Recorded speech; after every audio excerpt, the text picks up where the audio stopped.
పూరా లోకల్. నమస్తే, welcome to పూరా లోకల్. అమెరికా అధ్యక్షుడు డొనాల్డ్ ట్రంప్ తాజాగా విదేశీ సినిమాలపై కొరడా జుల్పించారు. అమెరికాలో నిర్మించని సినిమాలపై 100% సుంకాలను విధించనున్నట్టు పేర్కొన్నారు.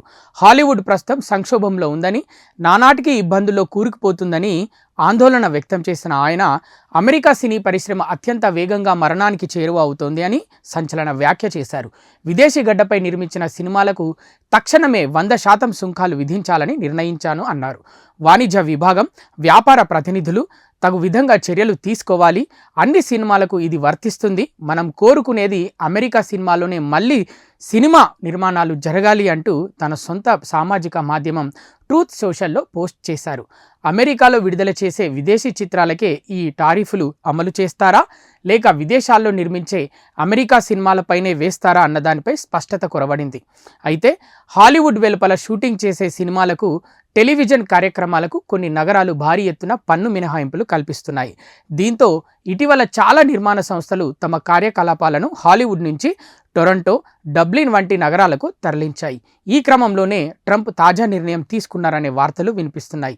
కాగా కాలిఫోర్నియా గవర్నర్ గవిన్ న్యూసోమ్ స్పందిస్తూ తమ రాష్ట్రంలో సినిమాలు తీసే వారికి భారీ పన్ను రాయితీలను పునరుద్ధరిస్తామని ప్రకటించారు. అమెరికాలో మన సినిమాలకు మంచి క్రేజ్ ఉంటుంది. చాలా సినిమాలను భారత్లో కంటే ఒకరోజు ముందుగానే అక్కడ విడుదల చేస్తారు. రాజమౌళి తెరకెక్కించిన RRRతో పాటు బాలీవుడ్కి చెందిన డుంకీ, జవాన్ చిత్రాలు ఇక్కడ భారీ వసూలు రాబట్టాయి. ఇటీవలే విడుదలైన చావా కేవలం 2 వారాల్లో $5 మిలియన్ కలెక్షన్ సాధించింది.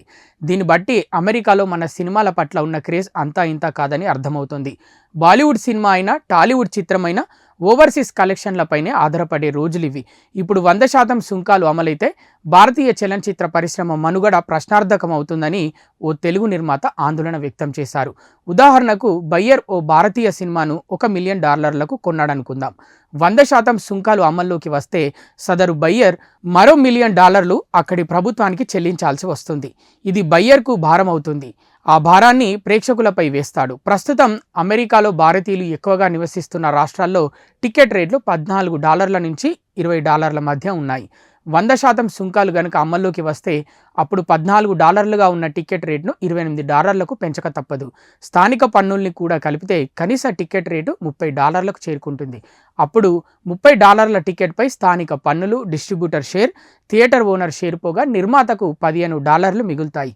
అదే 100% ట్యాక్స్ అమల్లోకి వస్తే కేవలం $5 నుంచి $10 మాత్రమే మిగులుతాయి. అంటే ఆదాయం సగానికి పడిపోతుందన్నమాట. తెలుగు సినిమానే ఉదాహరణగా తీసుకుంటే, మన నైజాం ఏరియాలో ఓ సూపర్ డూపర్ హిట్ సినిమాకు ఎంత ఆదాయం వస్తుందో దాదాపుగా అంతే ఆదాయం అమెరికాలో షోల ద్వారా నిర్మాతలకు లభిస్తోంది. ట్రంప్ తాజా నిర్ణయంపై వ్యాఖ్యానించడం తొందరపాటి అవుతుంది. ఎందుకంటే గత 30-40 రోజులుగా ఆయన తీసుకుంటున్న అనేక నిర్ణయాలు పలు మార్పులు చేర్పులకు గురయ్యాయి. ఇది అంతే అని అనుకుంటున్నాను. ఒకవేళ అమల్లోకి వస్తే అమెరికాలో థియేట్రికల్ బిజినెస్ కుప్పకూలే ప్రమాదం ఉంది అని ప్రొడ్యూసర్స్ గిల్డ్ ఆఫ్ ఇండియా అధ్యక్షుడు శుభాశిస్ సర్కార్ వ్యాఖ్యానించారు. కాగా ట్రంప్ నిర్ణయం వల్ల హీరోల రెమ్యూనరేషన్లు, సినిమాల బడ్జెట్లు కూడా తగ్గే అవకాశం ఉంది. ఇవి ఇప్పటి వరకు ఉన్న అప్డేట్స్. మరిన్ని అప్డేట్స్ కోసం చూస్తూనే ఉండండి పూరా local, your choice for local voice.